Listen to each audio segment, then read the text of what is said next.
რა განსხვავებაა ახალ კორპუსსა და კარგ კორპუსს შორის? რას უნდა დააკვირდეთ ბინის შერჩევის დროს? გეტყვით 5 ნიშანს, რის ნახვაზეც ბინას საერთოდ აღარ განვიხილავდი. წინა ვიდეო, სადაც ძველ კორპუსებზე და უძრავი ქონების მეორად ბაზარზე ვსაუბრობდი, პირველი ვიდეოა, რომელმაც 1000-ზე მეტი ლაიქი და ყველაზე მეტი კომენტარი დააგროვა, რისთვისაც უღრმესი მადლობა თითოეულ თქვენგანს. კომენტარებში ყველაზე ხშირად ერთი მოთხოვნა მეორდებოდა: ვიდეო ახალ კორპუსებზე. ამიტომ დღეს ზუსტად ამ თემაზე ვისაუბრეთ, რა განსხვავებაა უბრალოდ ახალ კორპუსსა და რეალურად კარგ კორპუსს შორის. გაჩვენებთ, რას უნდა დააკვირდეთ ბინის შერჩევის დროს, კედლები, იზოლაცია, ინფრასტრუქტურა და გეტყვით 5 ნიშანს, რის ნახვაზეც მე პირადად ამ ბინას საერთოდ აღარ განვიხილავდი. ახალი კორპუსი ნიშნავს მხოლოდ იმას, რომ შენობა ახლახან აშენდა. ახალი რომ კარგი იყოს, პირველ რიგში, რა თქმა უნდა, კომფორტულ გარემოს უნდა ქმნიდეს საცხოვრებლად ოღონდ წლების განმავლობაში და ამასთან უნდა ქმნიდეს დოვლაც თქვენთვის, როგორც უძრავი ქონების მფლობელისათვის. ახალი კორპუსი ეს არის სწორი გეგმარება, სადაც ბინა ადამიანის კომფორტზეა მორგებული და არა უბრალოდ მეტი კვადრატულობის გამოსაწურად. ეს არის უსაფრთხო გარემო, გამართული ინფრასტრუქტურა და კომპანია, რომელიც კორპუსს ჩაბარების შემდეგაც უბლის. ახალ კორპუსში ყველაზე დიდი პრობლემები არა ყიდვისას, არამედ ცხოვრების დროს ჩნდება. და აქ იწყება ის, რაც ბევრმა არ იცის და ბინის დათვალიერებისას ვერავინ ამჩნევს. ახალაშენებულ კორპუსში ბინის ყიდვის დროს შენ ირგვლივ შესაძლოა არც არავინ ცხოვრობდეს, ამიტომ ხმის იზოლაცია თავიდან საერთოდ არ შეგაწუხებს. ამიტომ დათვალიერების დროს შემოწმება მნიშვნელოვანი ეტაპია. დღეს ყველა თანამედროვე კორპუსს მყარი რკინა-ბეტონის კარკასით აშენებენ. ვინაიდან კარკასის ხარისხზე უსაფრთხოების მკაცრი ნორმების გამო ეკონომიის გაკეთება შეუძლებელია, დეველოპერების უმრავლესობა ეკონომიას შემავსებელ მასალებში აკეთებს. საუბარია ბლოკებზე და იმ სამშენებლო მასალაზე, რითაც კედლები ამოხავთ. ამიტომ ამის შესახებაც ინფორმაციის მოთხოვნა არ უნდა დაგვავიწყდეს, ეს პირდაპირ აისახება თბოიზოლაციაზე და ხმის იზოლაციაზე. თუმცა ეს არ ნიშნავს, რომ ყველა კედელი ერთნაირი ხარისხისაა. დეველოპერმა შეიძლება გაჩვენოს თბოიზოლაცია ფასადის კედელზე, თუმცა სადარბაზოს მხარე შეიძლება სრულიად დაუცველი იყოს. ზოგადად ბინაში რამდენიმე სახის კედელი გვხდება, ხო? ეს არის გარე ფასადის კედელი, ბინაში ოთახებს შორის ტიხრები, მეზობელთან გამყოფი კედელი, აბაზანის კედლები და თუ აბაზანა პირდაპირ სამზარეულოზე ან მისაღებ ოთახზე ეგრევე, მან სისქეც არ შველის პრინციპში. სხვათა შორის სტუდიოს ტიპის ბინებმა გააჩინა ის ჩვევა ადამიანებში, ტუალეტში რო შედიხარ და ონკანს უშვებ, რომ ხმები გადაფარო. და ცალკე არის ასევე ლიფტისა და სადარბაზოს მხარეს არსებული კედლები. ახლა რაც შეეხება კედლის სისქის ზომას. გარე ფასადი მინიმუმ 30 სანტიმეტრზე მეტი უნდა იყოს, მეზობელთან გამყოფი კედელი მინიმუმ 20 სანტიმეტრზე მეტი. საუკეთესო შემთხვევაა ხოლმე მაგალითად ორმაგი კედელი 10 სანტიმეტრიანი ბლოკით, შუაში ხმის საიზოლაციო მასალით. თუ მეზობელთან გამყოფი კედელი 10 სანტიმეტრიანი ბლოკია მხოლოდ, მისი ცხოვრება შენი გახდება და შენი მისი. სველი წერტილების კედლები 15 სანტიმეტრიანი მაინც უნდა იყოს, რომ როგორც მინიმუმ წყლის მილების ჩამალვა მოხდეს უსაფრთხოდ.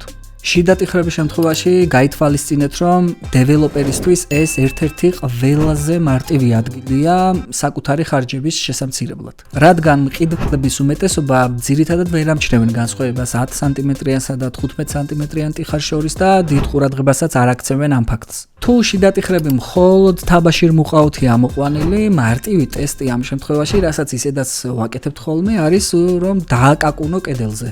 თუ ხმა მსუბუქია, ეს შეიძლება ნიშნავდეს იმას, რომ შიგნით იზოლაცია არ არის გამოყენებული და ოთახებს შორის ყველანაირი ხმა შევა გამოვა. ხოლო შედარებით მძიმე და მყარი ხმა ხშირ შემთხვევაში უკეთეს კონსტრუქციაზე მიუთითებს შესაბამისი საიზოლაციო მასალით. კედლის სისქე მხოლოდ დასაწყისია. შემდეგი პრობლემა ის არის, რასაც დაკაკუნებით ვერ შეამოწმები. საქართველოში ყველა ახალაშენებული კორპუსი ერთნაირი წესებით და ერთნაირი მიდგომით არ აშენებულა. ამის გასაგებად უნდა დავბრუნდეთ იქ, საიდანაც ყველაფერი დაიწყო. როგორ აღმოჩნდა თბილისი სამშენებლო ბუმში. ბინის ყიდვისას რეალურად იმ პერიოდის შეცდომებსაც ვყიდულობთ, როცა ის აშენდა და ამასთან ერთად ცხოვრება და შეგუება გვიწევს. და აი რატომა თბილისის სხვადასხვა უბანი ასე ქაოტური. პირველი ფაზა ეს არის 2004-2012 წლის სამშენებლო ბუმის ველური დასავლეთი. რეალურად ეს ქაოსი იტალიური ეზოების და თბილისური ეზოების ჩანაცვლება კიდევ უფრო ადრე 90-იანი წლების ბოლოდან, აი ბინათშენებლობების და ამხანაგობების პერიოდიდან დაიწყო,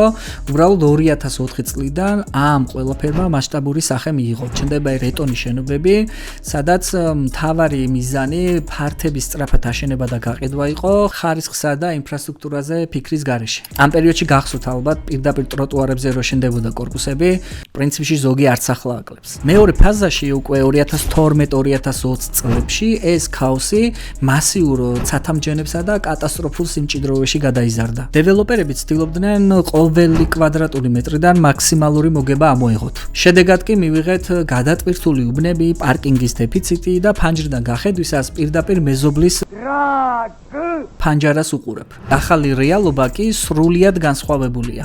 ეს არის მესამე ფაზა, სადაც ბაზარს უკვე კონცეპტუალური უბნები და თანამედროვე არქიტექტურა მართავს. დღეს ფასდება ეგრეთ წოდებული თვითქმარი კომპლექსები, სადაც კორპუსთან ერთად დაგვხვდებათ გამწვანება, სარეკრეაციო ზონები და სპორტული მოედნები. მთავარი აქცენტი უკვე კვადრატულობიდან ადამიანის რეალურ კომფორტზე გადავიდა. ამიტომაც დღეს მთავარი მარკეტინგული მესიჯებია ბინა, რომელსაც უბანი მოყვება, იცხოვრე შენი ცხოვრებით, ახალი საცხოვრებელი უბანი, თვითმყოფადი უბანი და ასე შემდეგ.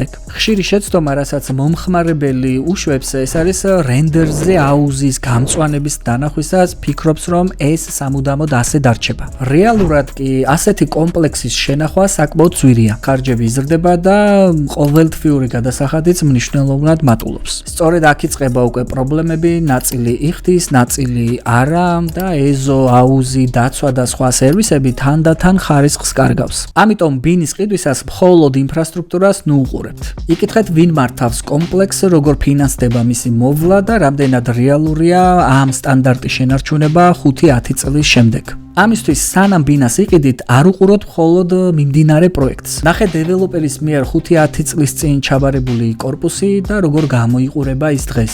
მიდი და შეამოწმე ადგილზე, თუ დეველოპერის მიერ ჩაბარებულ კორპუსში ლიფტი ცუდად მუშაობს, ფასადი ჩამოშლილია, სადარბაზო მოუვლელია და ეზო მიტოვებულია, დიდი შანსია ახალ პროექტსაც იგივე ბედი ეწიოს. ახლა კი ის 5 ნიშანი, რის დანახვაზეც ამ ბინას საერთოდ აღარ განვიხილავთ. პირველი ეს არის, როდესაც კორპუსში ბინას რამდენიმე მესაკუთრე ერთდროულად ყიდის. ერთი შეხედვით გონია, რომ არჩევანი გაქვს.